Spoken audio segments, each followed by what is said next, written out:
Pratama. Hai, saya Putri. Hai, Agus Rahman. Okay.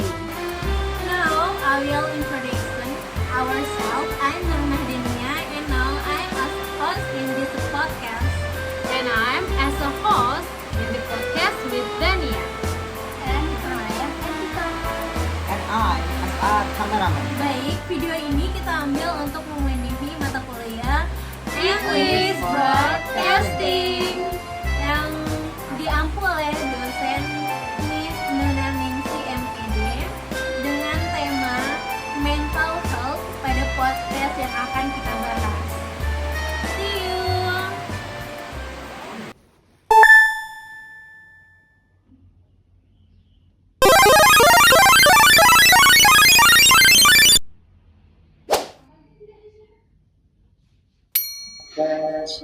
Hai Kak. Halo. Ya baik. Assalamualaikum warahmatullahi wabarakatuh. Waalaikumsalam warahmatullahi wabarakatuh.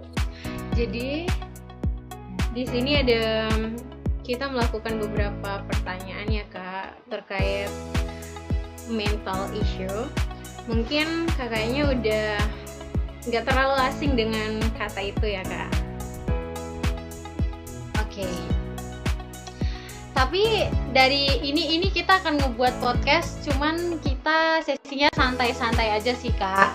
Seperti chit-chat biasa aja, santai aja.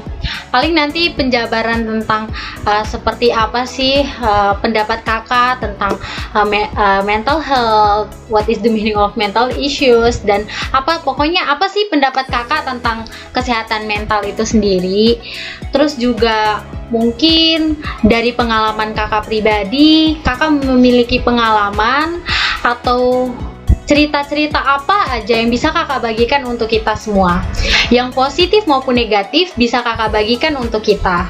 Iya sih Kak, lebih tepatnya kita di sini saling bertukar cerita aja sih Kak. Jadi ini itu tugas mata kuliah gitu atau Iya, tugas mata kuliah English for Broadcasting. berarti hubungannya dengan membuat tugas yang broadcasting gitu ya? Iya. Tapi dengan temanya kita angkat ini mental health. Iya. Jadi kita punya pertanyaan terkait masalah yang kita angkat ini aja Kak. Oke. Jadi mulai dari mana ke mana? Bagus ambil cerita saya. Saya di luar sana. Mungkin kita tanya dulu terkait gimana pendapat kakak tentang mental health atau tentang kesehatan mental itu sendiri. Bagaimana sih Kak menurut kakak tuh, apa pentingnya buat menjaga kesehatan mental, dan seperti apa sih kesehatan mental itu sendiri? Yang paling utama itu ini sih, lebih tepatnya untuk yang pertama ini kita ngebahas sudut pandang kakak, opini kakak, apa itu kesehatan mental. Sini, dia tawa. Oke. Mulai ya. Iya Kak. Kalau kita cari definisinya itu kesehatan mental itu adalah sebuah aspek kehidupan yang sangat dekat dengan manusia. Meskipun memang masih banyak semacam stigma si kesehatan mental nggak penting deh. Iya betul. Fisik. Nah, cuman orang-orang yang beranggapan seperti itu seringkali lupa bahwa kesehatan mental itu juga berkaitan dengan kesehatan fisik. Kalau mental kita tidak sehat, maka kemungkinan besar akan merembet kepada fisik yang juga tidak sehat. Misal orang lagi stres menghadapi sesuatu, lagi depresi, misalnya yang dekat dengan kalian bisa terkait stres, putus dengan pacarnya, itu awalnya bukan sebagai aspek kesehatan mental, tapi lama-kelamaan itu akan menjadi merembet kepada atau berpengaruh kepada kesehatan fisik orang yang mengalami isu mental itu. Nah, jadi pendapat saya adalah kesehatan mental itu adalah cabang dari sebuah kehidupan gitu. Dia satu derajat kesehatan fisik. Masya Allah. Ya, tapi kita kembali definisinya adalah sesuatu hal di mana manusia itu mengalami keadaan yang damai, tentram, terus keadaan yang tidak membuat dirinya itu mendapat suatu beban. Nah, itu definisi kesehatan mental. Nah, tapi kalau ngomongin isunya secara luas, nah itu akan panjang lagi, akan beda lagi karena berbeda dengan definisi. Kalau isunya itu ya banyak stigma tentang kesehatan mental, penyakit atau sakit yang berhubungan dengan kesehatan mental, misalnya pengobatan, misalnya bagaimana persentase orang Indonesia menghadapi mental health issues. Jadi ada yang namanya mental health, ada yang namanya mental itu ya sakit berhubungan dengan kesehatan mental. Kalau mental health issue adalah pembicaraan yang Oh, berarti itu dua tipikal yang berbeda ya, Kak? Berarti dari sini kita bisa dalam kategori kesehatan mental, tapi kedua hal itu berbeda. Kita perlu membedakan mana mental illness. Nah, mental illness itu orang yang mengalami mental illness belum tentu mengalami mental illness. Tapi kalau orang yang sudah mengalami mental illness, otomatis mereka sudah mengalami mental health. Berarti lebih parahnya mental health ya, Kak? Bukan parah sih, tapi kepada beda aja, ada definisi aja. Oh iya, baik. Kan illness Iya, betul. dan isu kan perbincangan publik, sesuatu yang dibincangkan secara luas, secara jelas hubungan kan. Nah, gini Kak, terus itu ada nggak sih beberapa hal buat cara kita keluar dari zona mental healthness itu, Kak? Mental illness-nya, iya. Ini ya,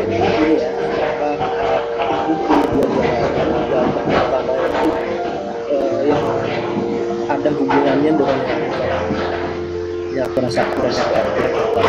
Yang keduanya itu mungkin berdasarkan psikologi atau psikologi kesehatan. Nah, cara untuk menjaga mental kita agar tetap sehat dan terhindar dari mental illness, ada beberapa hal yang aku lakukan. Yang pertama, aku perlu wawas diri.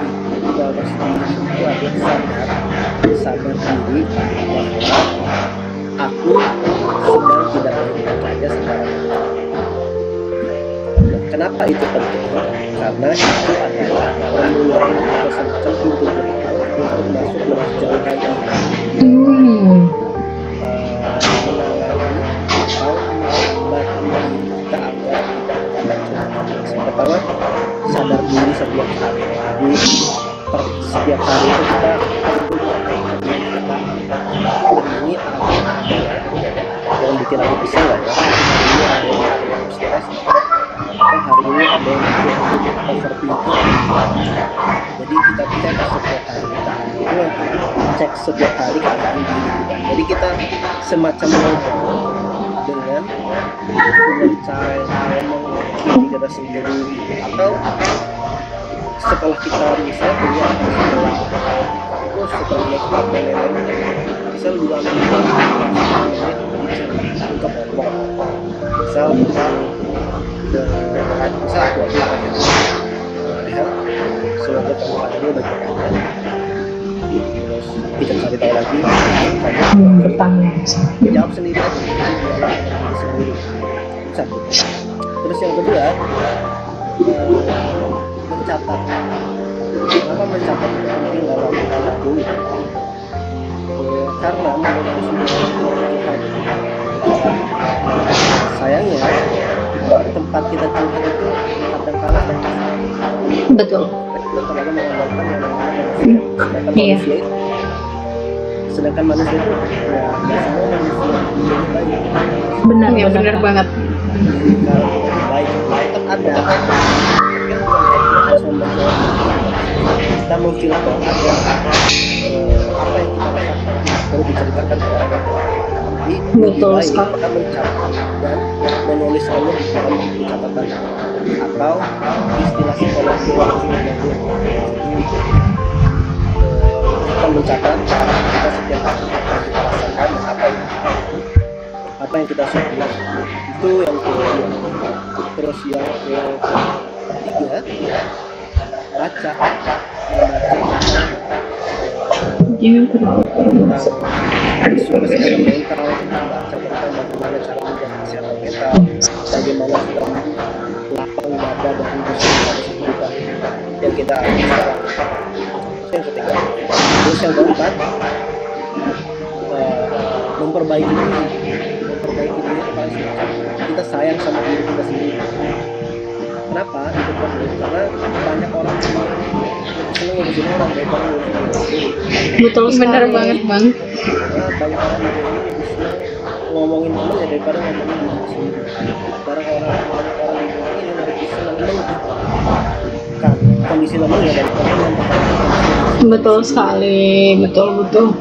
Nah itu penting gitu karena dengan kita menyayangi diri sendiri berarti kita peduli, aware dan pengen cari bisa itu lebih gimana sih ketika kita dapat masalah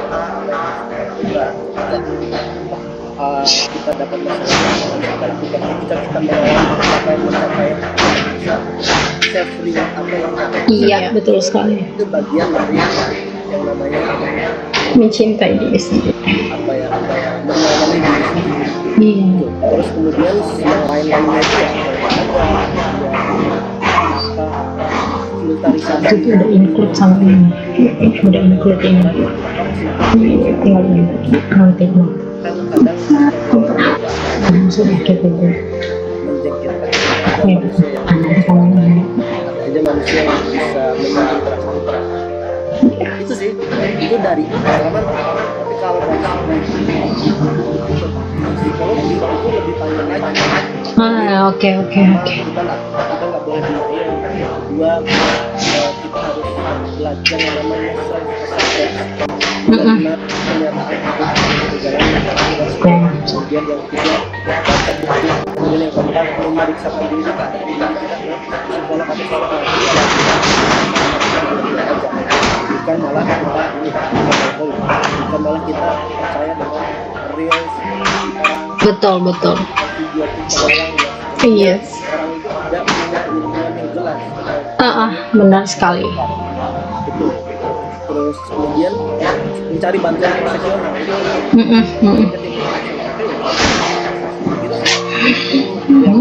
lihat secara psikologi ini secara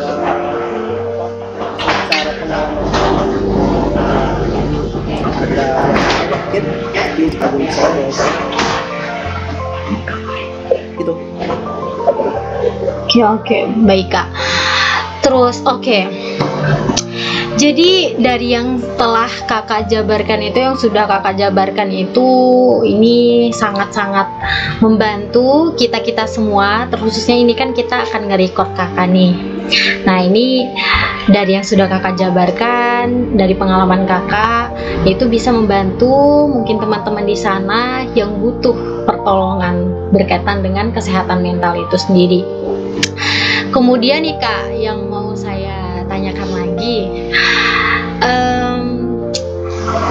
nah menurut kakak, dan dari yang setahu kita tahu nih kan, misalnya orang kalau mereka kena mental illness itu bisa jadi karena benturan dari masa lalu, entah mungkin misalnya mereka mendapatkan maaf seperti pelecehan, pembulian dan lainnya. Ya, faktor-faktor tertentu tuh banyak sekali yang menjadi pemicu mereka selain dari genetik dan seperti yang kita ketahui. Ya kayak mungkin ada hal dari trauma masa kecil atau seperti itu, Kak. Betul. Mungkin dari pengalaman kakak pribadi, hal apa sih yang pernah kakak alami begitu? Mungkin secara general, dan seperti apa sampai kakak bisa mengetahui bahwa kakak tuh sudah ada di fase ini begitu? Apa sih kak begitu? Iya, itu panjang ya, Iya. banget. Pertama, aku itu punya genetik yang mengalami kecemasan juga. Oke. Itu, aku punya mama. Nah, mamaku itu punya adik banyak, punya saudara banyak. Nah, hampir semua saudaranya itu mengalami kecemasan yang akut, gangguan kecemasan akut atau gangguan kecemasan yang berlebihan. Itu jadi secara genetik aku ada mental illness yang diturunkan gitu. Namanya itu kalau di istilah bahasa Inggris atau istilah psikologinya itu transgenerational trauma gitu. Jadi trauma yang diturunkan. Nah itu satu, dari genetik aku ada trauma yang diturunkan atau kecemasan yang diturunkan. Terus yang kedua, pada saat kecil aku mengalami pembulian. Ini sih yang menjadi faktor. Pembulian di sekolah dasar sampai ya mungkin pas mau kelar sekolah dasar gitu. Nah, aku mengalami pembulian itu. Terus aku sering merasa insecure berada di dalam sekolahku, meskipun secara peringkat, secara prestasi aku juara 1 terus gitu, tapi secara karakter betul. Pembuliannya ya bisa dalam bentuk berbagai macam gitu. Misal diejek karena kemampuanku tidak karena aku tidak memiliki kemampuan seperti teman laki-lakiku yang lain gitu, aku diejek. Gitu dengan candaan-candaan yang ini ya, yang sangat-sangat maskulinitas ya, toksik. Iya. Itu yang kedua. Terus yang ketiga, pola asuh. Jadi pola asuh yang dilakukan oleh orang tuaku keliru. Bukan berarti keliru itu karena orang tua tidak sayang sama anaknya gitu, tapi kadang cara orang tua menyayangi anaknya itu seringkali keliru dan tidak masuk di akal itu cara yang menyebabkan adanya trauma, adanya ketakutan, adanya pengabaian gitu. Itulah yang ditimbun selama bertahun-tahun dari aku kecil sampai aku SMP kelas 3, aku mulai mengalami yang namanya kecemasan. Terus peringkat itu turun dari peringkat 1 sampai jadi peringkat 3 di kelas. Dan dalam keadaan apapun itu aku selalu cemas gitu, naik motor cemas, diantar ke sekolah cemas, gitu, jalan kaki ke sekolah cemas, gitu. Terus dari kelas ke kantin itu cemas ketika jalan itu, terus kamar mandi cemas. Jadi hampir semua aspek kehidupan yang aku jalani sehari-hari itu selalu dibarengi dengan kecemasan. Nah terus itu kecemasan itu jadi berjalan lama banget sampai aku SMA, sampai aku kuliah S1. Tapi pada saat itu memang aku bertahun-tahun melakukan denial jadi tidak mencari tahu sebenarnya aku ini lagi kenapa gitu.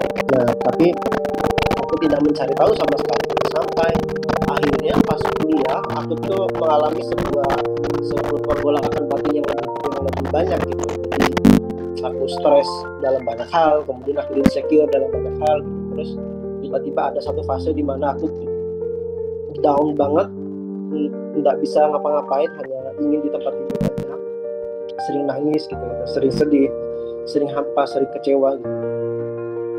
Nah lama-kelamaan itu berkembang menjadi mempengaruhi fisikku juga gitu. Jadi secara fisik aku mulai asam lambung, terus mulai berat badannya kurus, turun drastis gitu. Nah itulah yang akumulasi dari aku kecil sampai aku dewasa. Di perjalanan aku menginjakan kakiku di proses perkuliahan. Jadi karena sudah lama menahun, kemudian tidak diobati, terus denial bertahun-tahun, ya akhirnya meledak pada saat aku kuliah. Aku tiba-tiba sedih, terus ada dorongan untuk mengakhiri hidup, ada dorongan untuk menyakiti diri sendiri atau self harm, terus dorongan untuk mengakhiri hidup atau suicide itu tadi. Jadi aku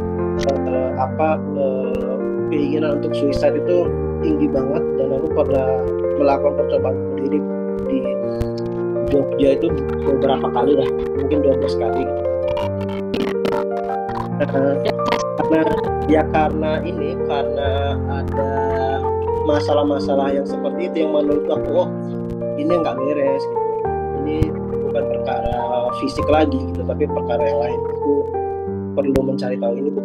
Ini bukan perkara aku yang tidak percaya diri gitu. Itu bukan soal itu lagi, tapi menurutku ini masuk ke soal yang lain. Akhirnya aku mencari tahu, searching, terus beli beberapa buku soal yang bisa membantu aku untuk mencari tahu ini kenapa nih puasa melambung setiap hari, muntah tiap hari di kamar mandi, mual dan lain-lain, terus nggak bisa tidur, terus mimpi buruk, terus berat badan turun drastis, terus keinginan untuk melakukan apapun itu hampir nggak ada gitu. Jadi hanya pengen tidur terus. Akhirnya udah, aku dari buku yang aku baca, dari hasil searchingku di Google, di media sosial, YouTube dan lain-lain, itu akhirnya memantapkan aku untuk mencari bantuan profesional gitu. Nah, mencari bantuan profesional, akhirnya aku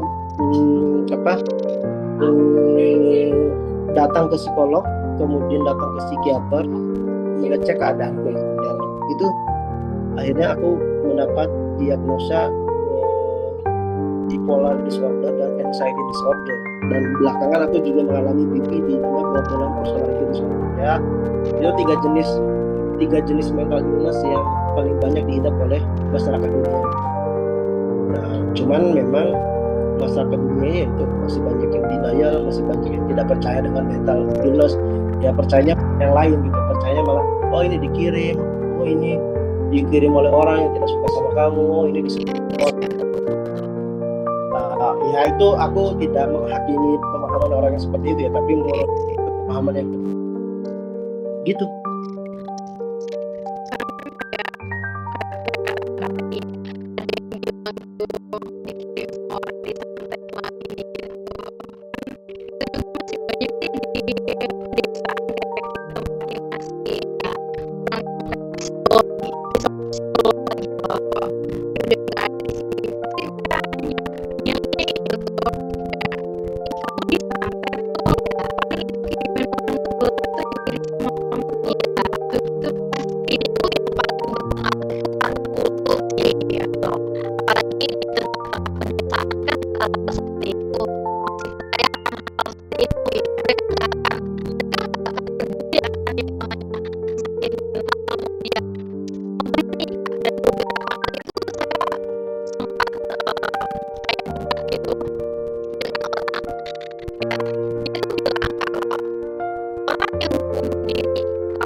bukan ini sih, bukan sadar aku punya sakit itu, karena yang berhak mencari tahu, bukan mencari tahu, yang berhak memutuskan aku mengalami sakit itu ya tentu orang profesional kayak psikolog atau psikolog klinis atau psikiater jiwa gitu. Tapi lebih ke tanda-tanda yang membuat aku curiga gitu dengan keadaan. Tanda-tandanya itu satu, berat badan turun drastis. Dalam sebulan itu aku turun 18 kilo kalau nggak salah. Jadi aku di kuliah itu pernah punya berat badan 40 kilo dari yang awalnya 50-an itu satu. Berat badan turun drastis. Terus yang kedua, aku itu kehilangan minat untuk melakukan apa yang aku sukai.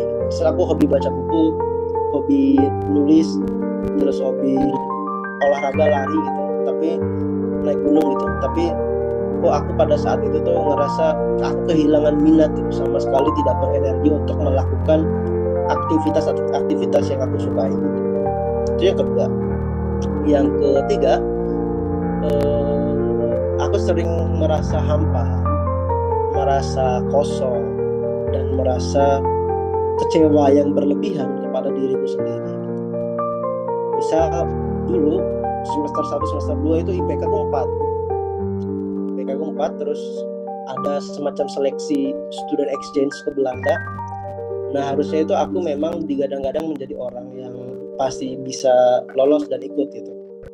Nah cuman karena aku berada dalam kondisi yang buruk pada saat itu, jadinya aku nggak minat, kemudian nggak ingin melakukan apapun, termasuk pergi kuliah itu berat banget rasanya.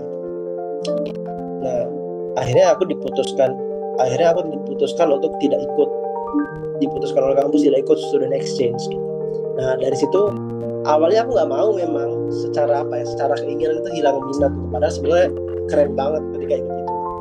Nah tapi pada saat itu aku kayak tidak mau gitu. Nah cuma setelah kondisiku membaik, aku malah menyesal gitu. Jadinya ya itu kecewa dengan diri sendiri. Salah satu contohnya itu. Terus aku mengalami kecemasan. Pokoknya setiap ngapa-ngapain itu cemas aja. Buka laptop cemas, nonton Netflix cemas, nonton YouTube cemas, terus balas pesan WhatsApp cemas gitu. Itu tuh hal yang nggak masuk akal banget menurutku gitu. Ini ngapain? Maksudnya kok bisa orang buka laptop cemas, atau nonton YouTube komedi kok bisa cemas gitu? Harusnya kan ketawa gitu. Nah itu tanda-tanda itu. Terus tanda-tanda yang lainnya, ya aku tidak punya keinginan untuk berkomunikasi dengan orang gitu. Jadi aku menutup diri untuk berkomunikasi dengan orang gitu. Itu tanda-tandanya. Akhirnya aku merasa penasaran ini kenapa, dan aku merasa perlu mencari tahu ini penyebabnya apa. Awalnya ke dokter spesialis penyakit dalam, ngecek lambungku gitu. Awalnya didiagnosa aku mengalami dispepsia kronis atau asam lambung kronis gitu. Cuman aku penasaran lagi kenapa aku bisa asam lambung, karena aku ngerasa aku nggak ngerokok, aku nggak ngopi, terus aku masih sering jogging pada saat itu, tapi kok asam lambung gitu. Nah, akhirnya aku cari tahu lagi, ternyata asam lambung ada hubungannya dengan pikiran, ternyata pikiran ada hubungannya dengan otak, ternyata otak ada hubungan dengan suasana hati kita ya.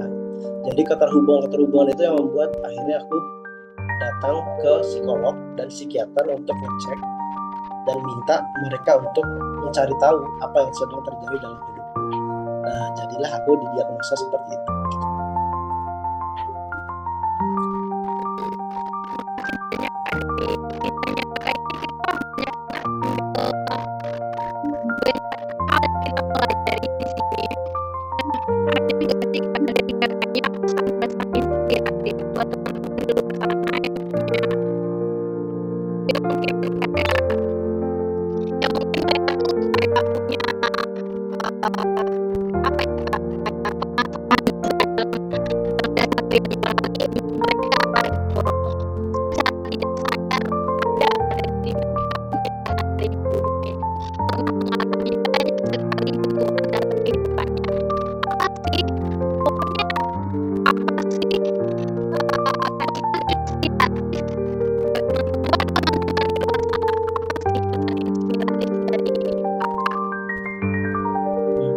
Ya ini nggak inspirasi banget sebenarnya, tapi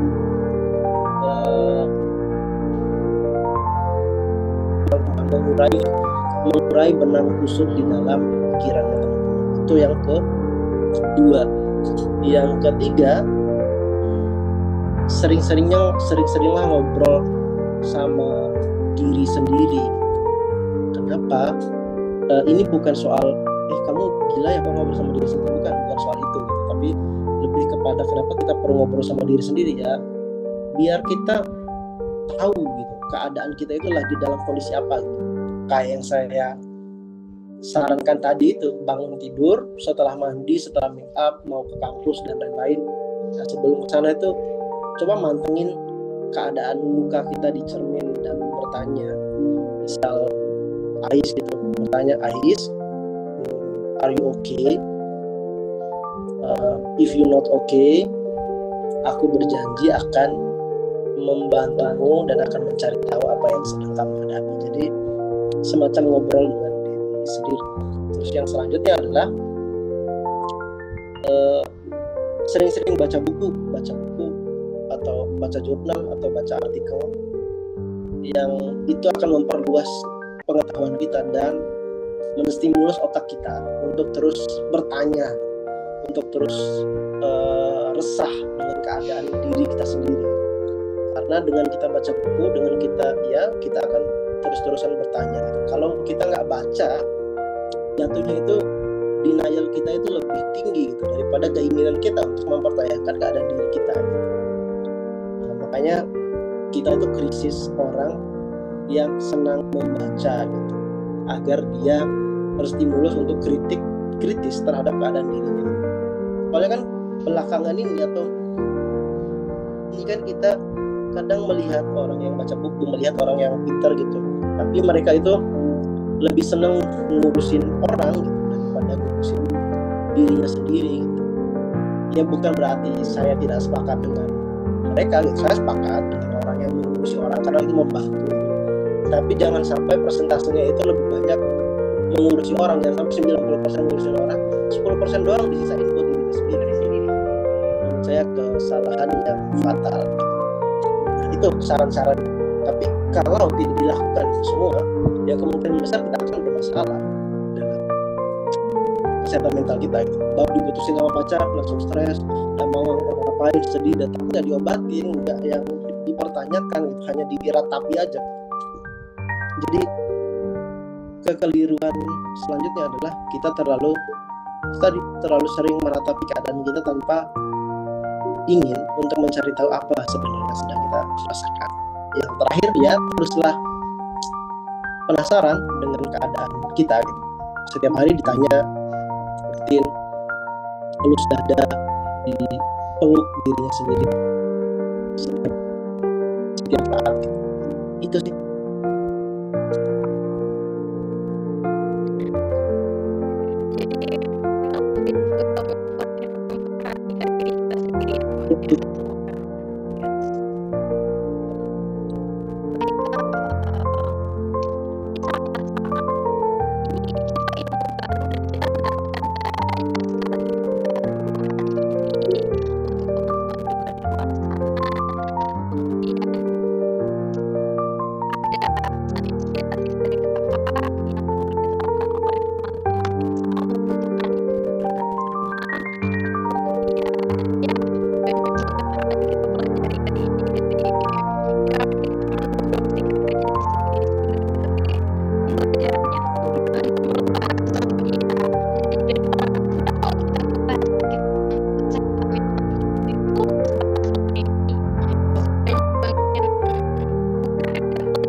sebenarnya dia dari kecil tuh ya seperti itu, cuman gimana sih menurut kamu, dia juga sering ceritain ke saya bahwa sejak dia dari kecil bahkan dia SD itu dia dilakukan penindasan sama teman-temannya, diberi sama temennya, bahkan gurunya sendiri pun menjatuhkan harga dirinya di depan teman-temannya. Jadi itu yang membuat diri dia ini seperti apa ya, bisa dibilang itu sedikit mental gitu kan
ya. Terima kasih udah berbagi.